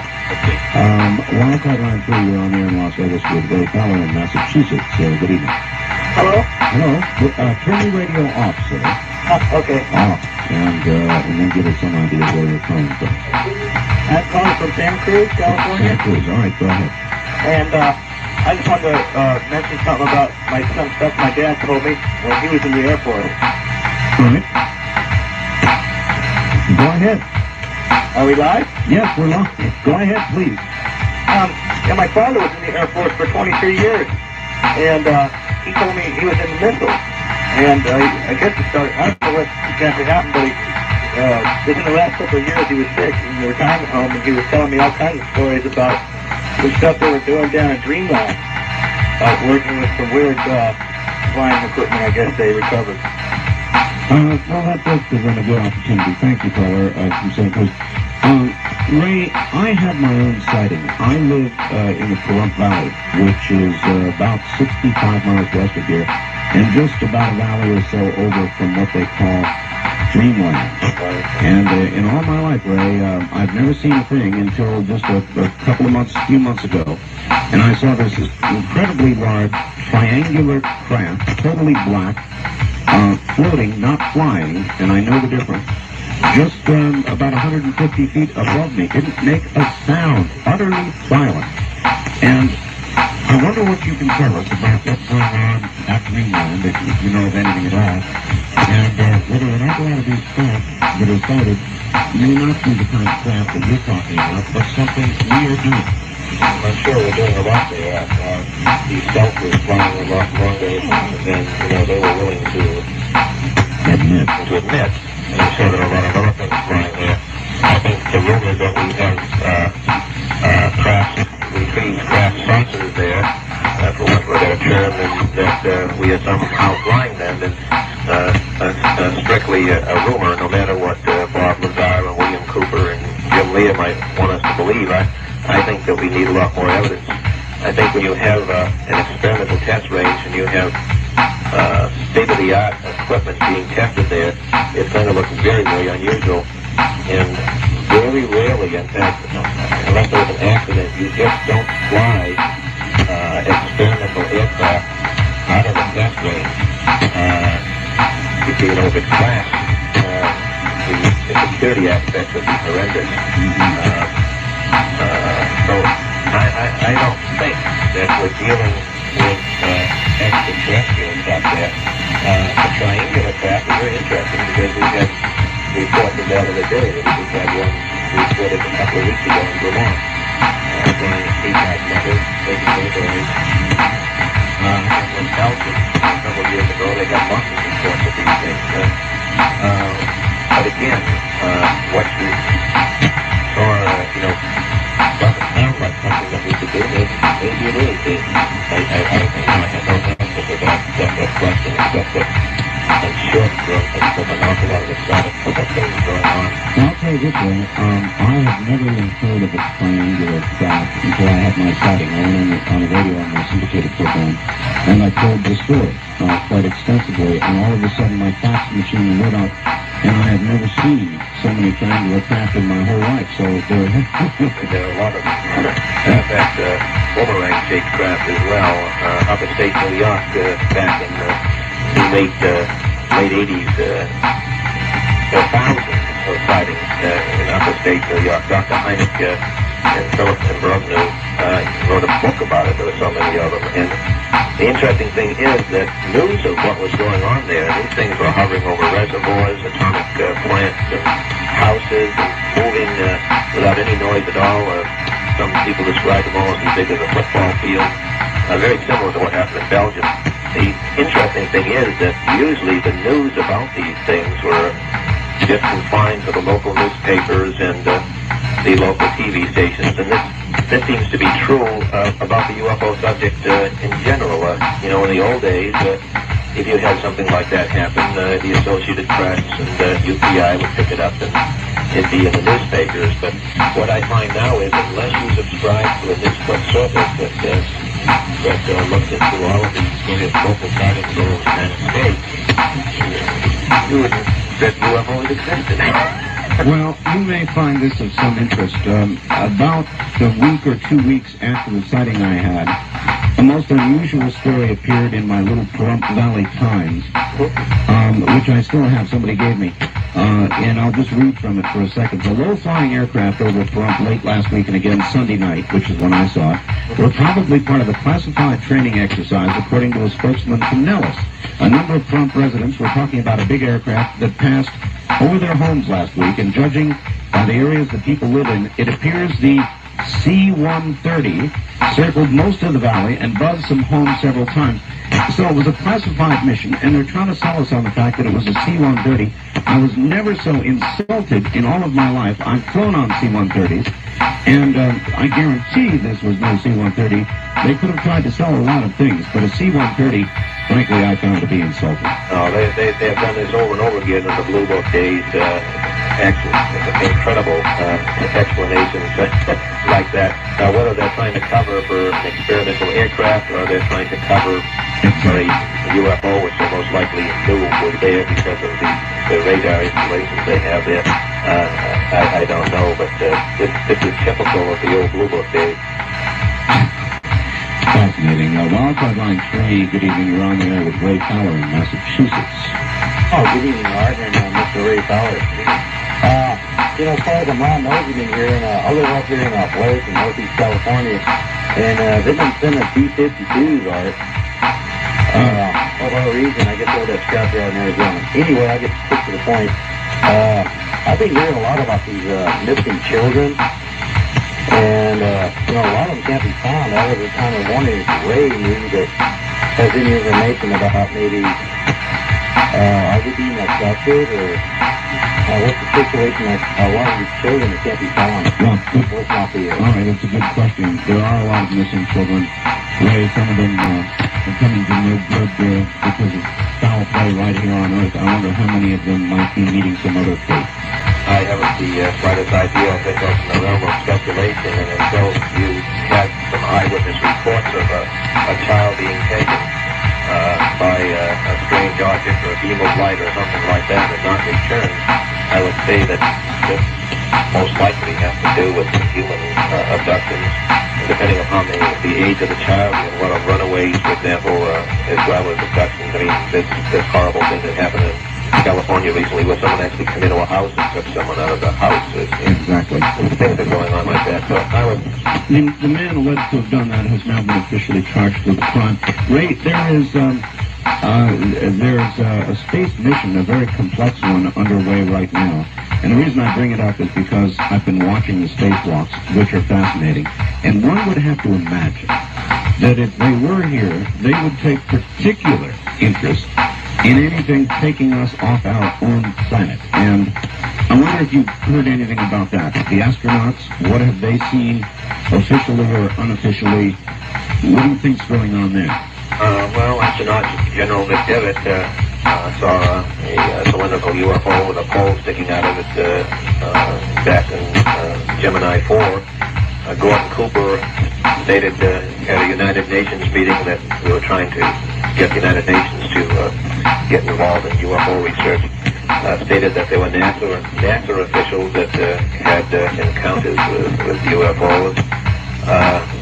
A very respectable professor was sharing the same program or podium with one of the astronauts, and I won't mention names, but was talking to the astronaut, and the astronaut said that they see them practically every mission. He says, but if you told me, I'll deny it, Yeah, that's hearsay, but I trust the person who says it.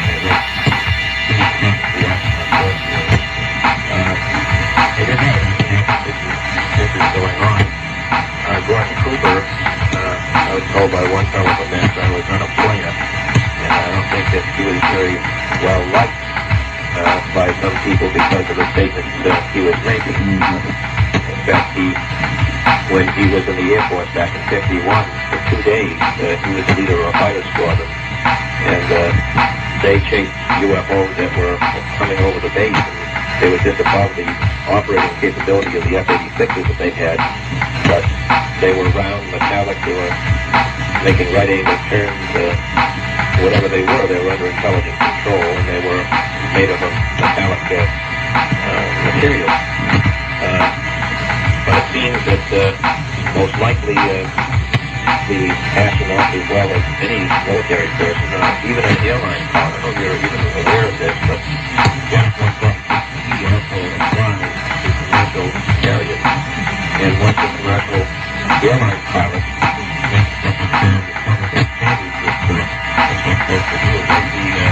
anything that might give them the atmosphere with UFOs are one of the things on the list. When they divulge the content to the public of a military service before, they have suffered 10 years of jail and $1,000 fine or both.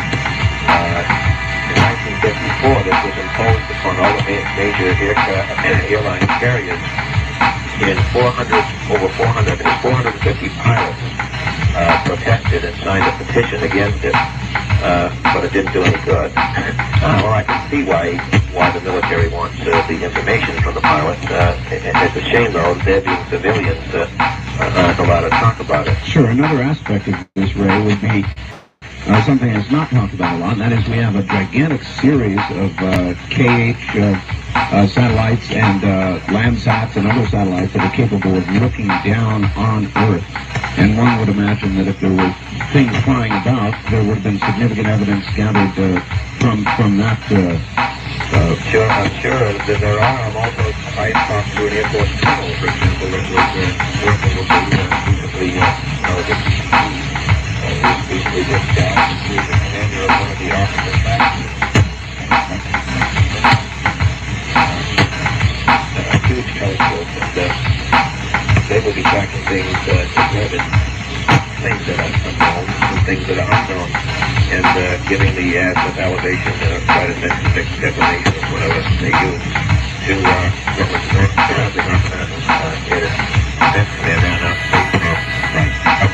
He claimed that there were things coming into orbit and out of orbit, and he asked him to start asking questions about this, and he just told him, mind his own business, that there's a blue ribbon pen looking into this, and that his job was just to send the data in.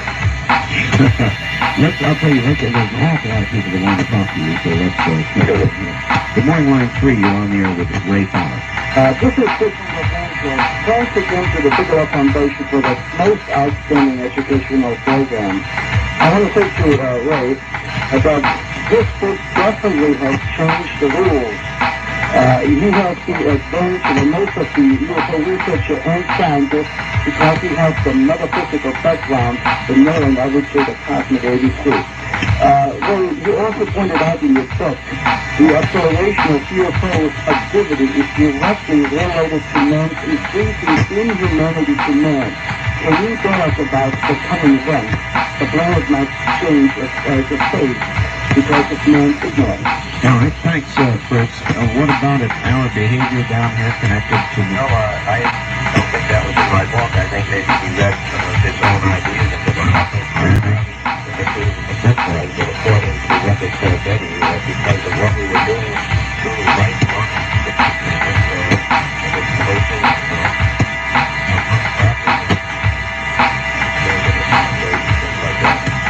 they didn't go into any detail that man was going to become sterile, and therefore there was like a sperm and over not only the man but also a variety of life on Earth.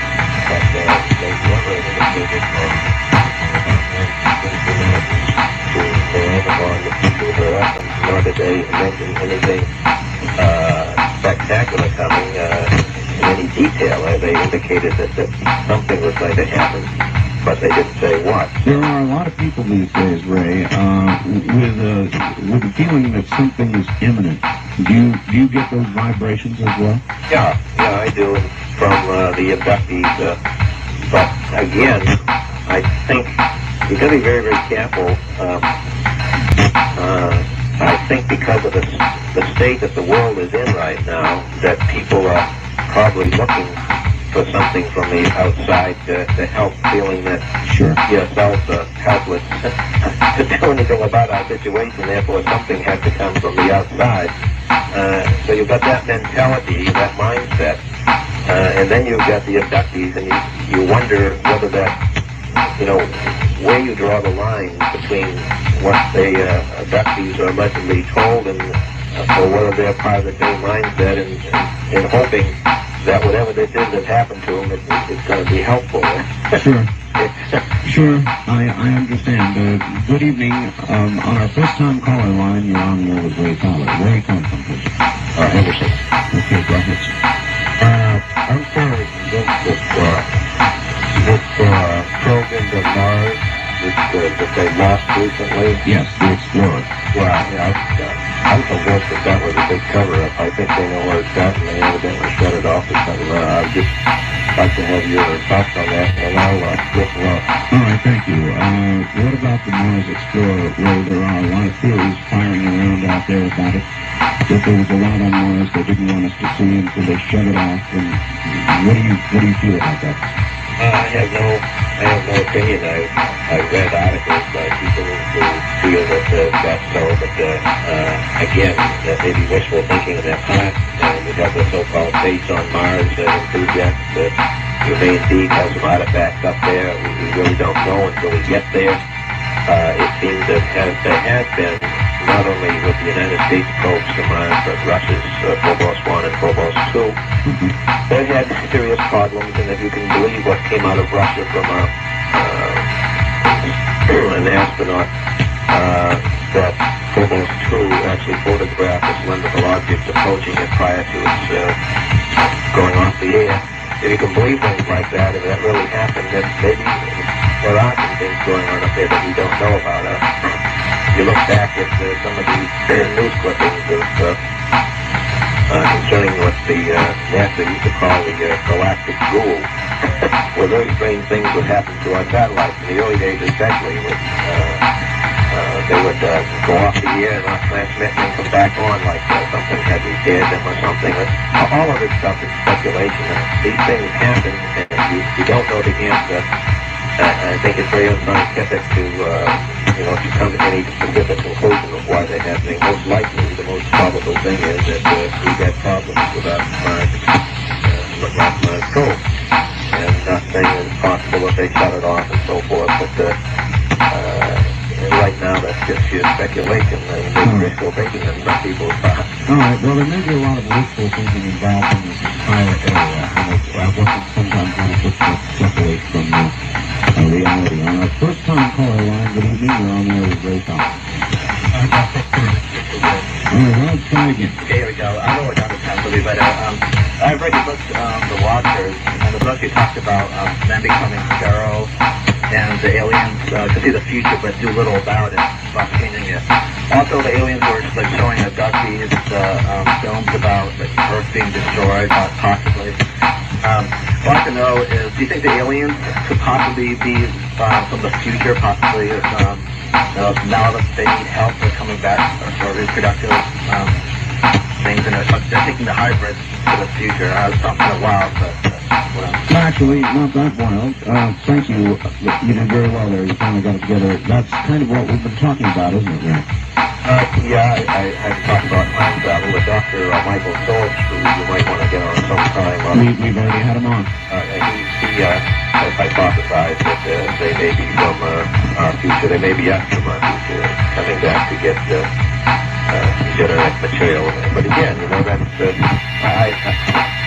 there are a lot of answers, or possible speculative answers that you can give, but you can't really prove any. All you can say is that there is a phenomenon going on, and if you accept at face value what's going on, that they're very interested in reproductive systems and reproductive material. I guess that's as far as anybody can go. Then you can start speculating why, and all depends on how much you take at face value that the abductees tell you as well. So, as an investigator, a reporter, one can only, record what has allegedly happened and maybe do some speculating, but really, not coming to any specific provable conclusion.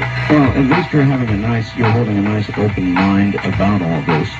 And I think that's to be applauded, because I'm desperately afraid that a lot of the rest of the UFO community, for years and years, concentrating on a very narrow area of physical evidence, may have missed something very important.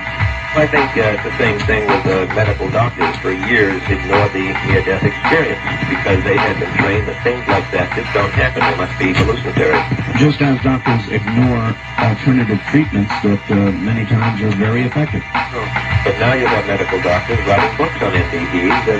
Exactly. It's got out of the grassroots interest into the medical profession. I think the same thing is happening with the abduction experience. It's getting into the area of health professionals. And look at Dr. Mack at Harvard University, who had ever thought that the professor of psychiatry at Harvard University would become an abduction researcher.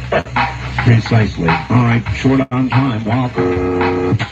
Good evening from Jackie Goins Plaza Hotel. You're on the air with Ray Fowler. Where are you calling from, please? San Diego. San Diego. Go ahead. Yes. What can you tell us about Area 51? Nothing. He can tell you nothing.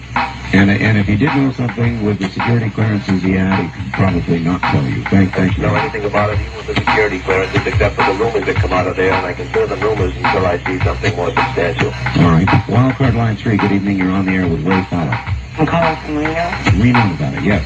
Ray, Yeah. have the aliens told anybody anything telling or profound other than just directions to lay on the table and Oh, absolutely. remember anything? Have they communicated anything? Yeah, that's a good question. What have they said, Ray? Well, again, it may reflect the personality or belief system of the individuals. For example, Betty Andreessen has indicated on several occasions that they equate themselves with the origin of the possible the Judeo-Christian tradition. But you know that you can't prove something like that, and as I mentioned before, when you have something like this happen, not only with Betty or someone else, you have three alternatives. You can say that the individual is superimposing their own religious belief system over the phenomenon. You can say the phenomenon knows about the belief system of the individual and is using it as part of the control system. Or you can say that, yeah, they are part and parcel of the Judeo-Christian tradition and the material phenomena recorded in the Bible, allegedly, and so forth. I don't know. When people ask that question about these profound things coming out, those are the profound things that are coming out. That's fairly profound, actually. Oh, it's very profound, and as I mentioned at the MIT conference afterwards, a bunch of the experts got together and they said, well, when things like that come out, that's a danger. We don't want to talk about this. We ignore this stuff and get on with the real work, yes. Oh, you've got to take everything into consideration. You might not believe it to be so, but you at least include it as part of your baseline. Indeed. This is line 2. Good evening. You're on the air with Ray Thomas. Hello. I was sleeping about 3-4 years ago. I woke up and I looked down, turned my back, struck down the bed, still asleep. I was literally sitting there beside myself, watching myself, sleeping. Then the wall in front of me lit up. It turned an intense, bright light. And then, black hole images appeared in this world of white light. And the images, they seem to be symbolic or symbols of events or things that happened during the course of my life. But I was so freaked out about what happened and what I was looking at. Colin, I'm curious, how did you end up with that impression from the black holes, that it was symbolic of the events in your life? Was this just a feeling, or was it... They were like, they're almost like pictures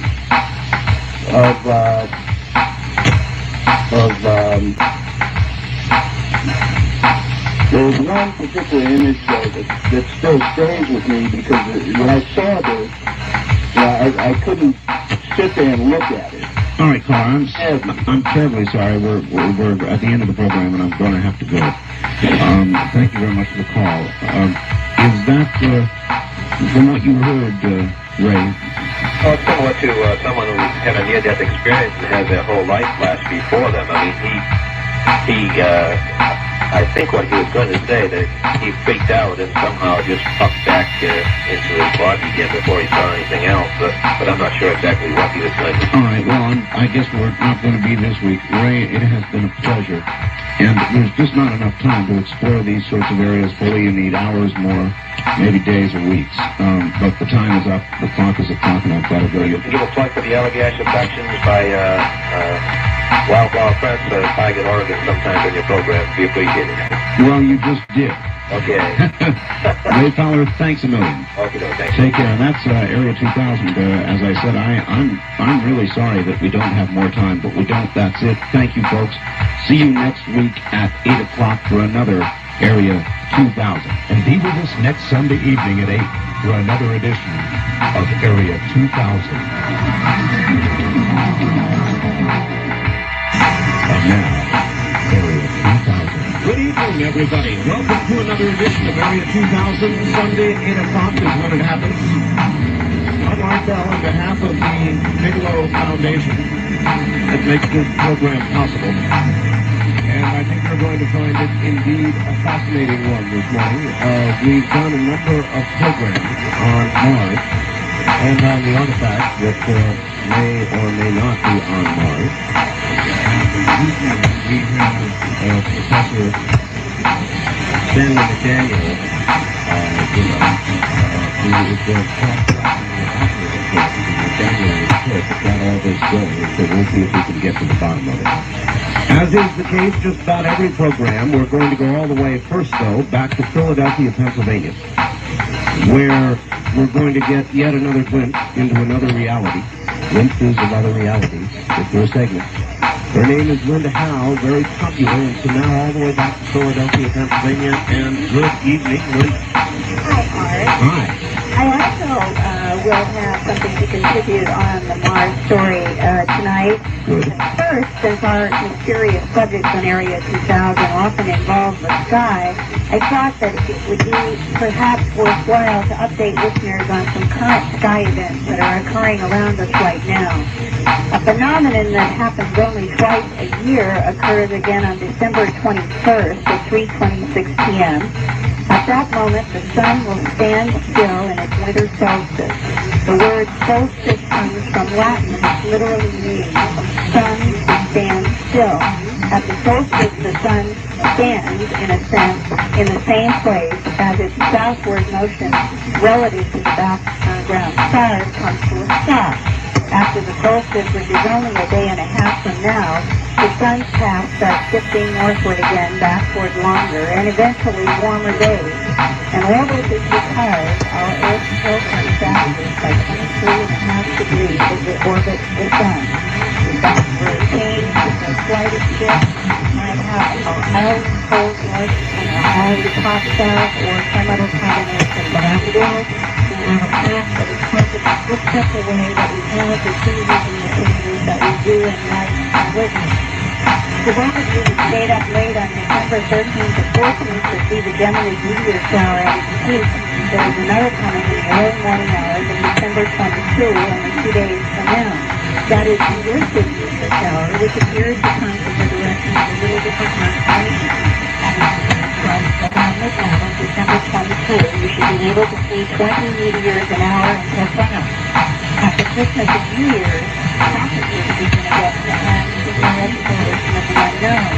The trial research conference series begins January 22nd to 23rd in Scottsdale, Arizona. Triad is focusing this year at the beginning of 94 on the question, are there intelligent life forms out there? Triad says that its goal is to bring challenging fields of research to locations around the country so that professional education can reach more people in more parts of the country more frequently. For ticket information, there is a phone number to call in Springfield, Missouri. That number, if people can write this down, is area code 417-882-6847. That's the ticket information for the Triad Conference in Scottsdale, Arizona, January 22 to 23 on the question, are there intelligent life forms out there? Researcher Angela Thompson with the Bigelow Foundation also has received a report from Freeport, Texas, that a radio man aboard a Coast Guard cutter said that around 1:30 in the morning on Sunday, December 15th, a large oval-shaped object moved overhead.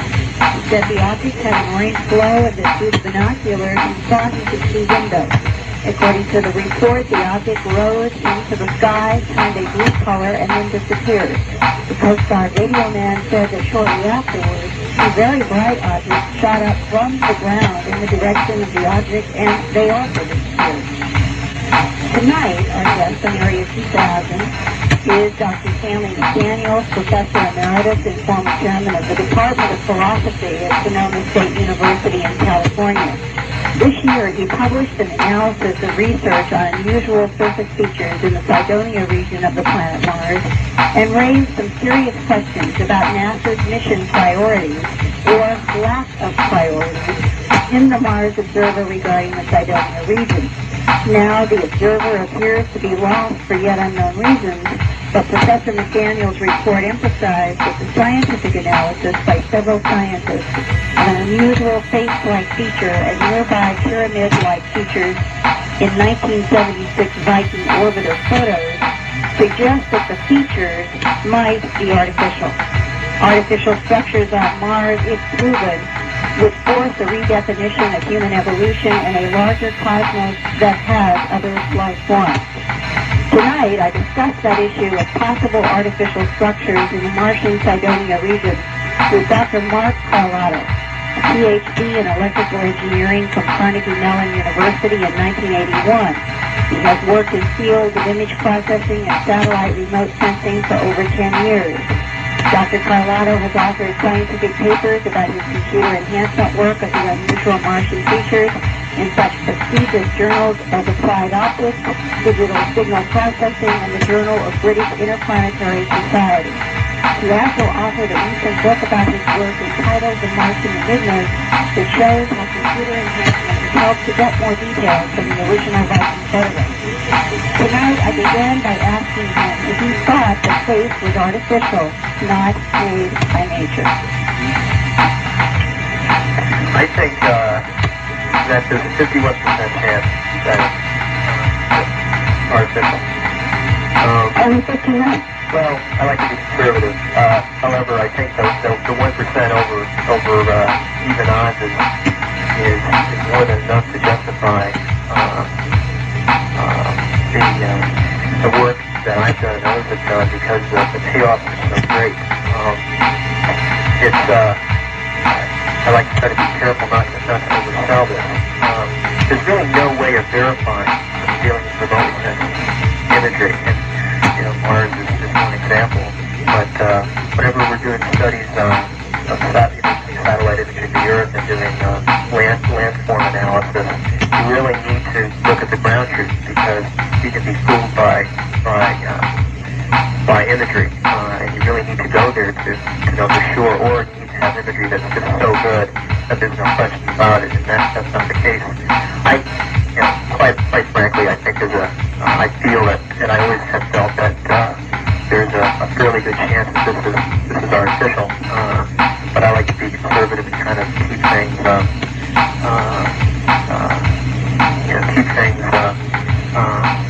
conservative in my estimates on this. What were your own personal first thoughts when you began to think, oh God, this is artificial? Like I said, it was almost an intuition when I first saw the face on Mars newspaper article. Something about it just sort of grabbed me and you must have it.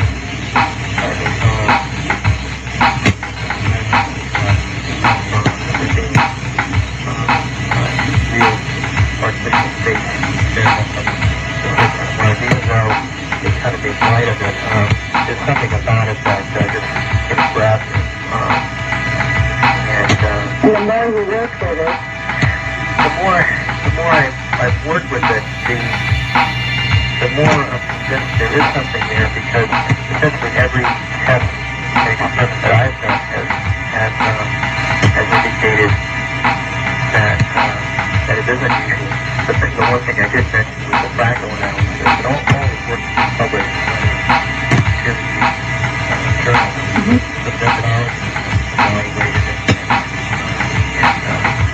and fact-driven methodology like other imagery, planetary and terrestrial imagery. But the fractal analysis showed the face to be the least natural object for an area outside the state of Rhode Island.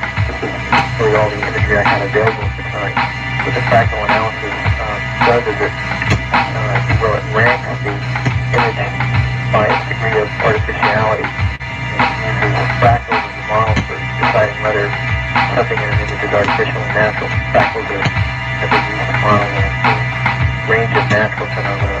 In fact, if by seeing the Star Trek II Genesis must really create this magnificent planet controlled by the computer graphics and fractals. Well, the essence of doing fractal analysis is turning around instead of using fractals to generate images using fractals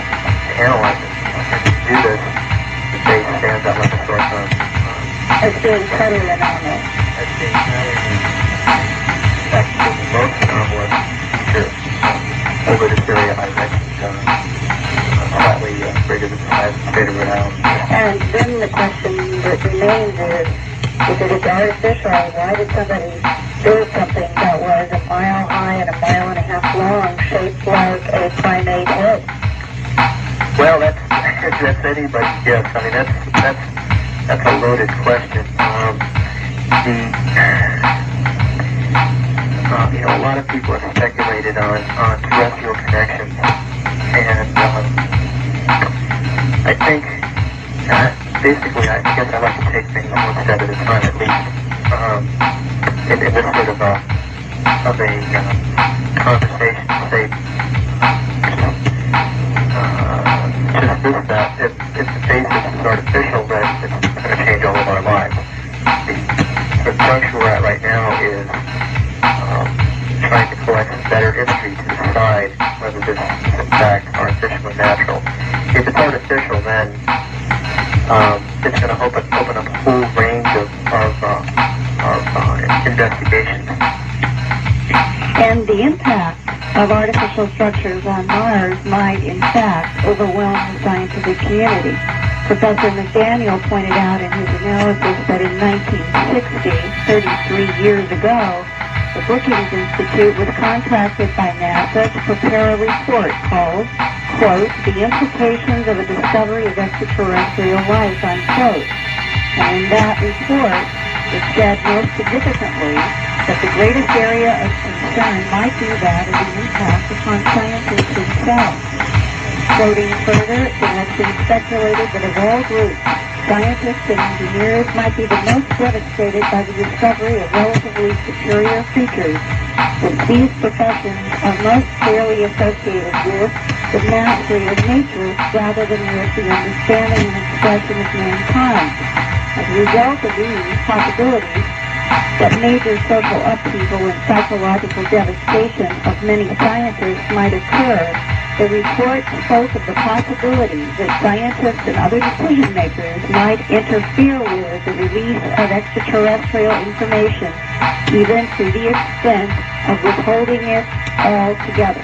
And that art is from a report, 1960, the Brookings report to NASA, right early on, that already implied that if we did have information about other life forms in the universe or the solar system, that the next step might be total repression in order to save the status quo, I guess, of the scientific community. And I think this would be a very important subject to discuss with Professor McDaniel. Do you really think that would occur? Hello? Hi, Linda. Do you really think that would occur?